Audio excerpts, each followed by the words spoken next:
Washing machine एक घरेलू उपकरण है जिसका उपयोग कपड़े धुलने के लिए किया जाता है। कपड़े धुलने के लिए पानी, सूखे अथवा तरल डिटर्जेंट और मार्जर का प्रयोग करते हैं। वॉशिंग मशीन अपकेंद्रीकरण के सिद्धांत पर कार्य करती है। धुले हुए कपड़े से पानी निकालने के लिए तेजी से घुमाना पड़ता है। यह यंत्र अपकेंद्रण यंत्र की भांति में कार्य करता है।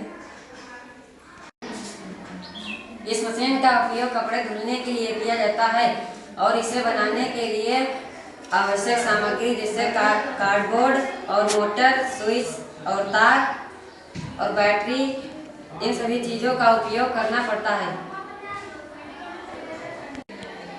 वॉशिंग मशीन को चलाकर देखते हैं।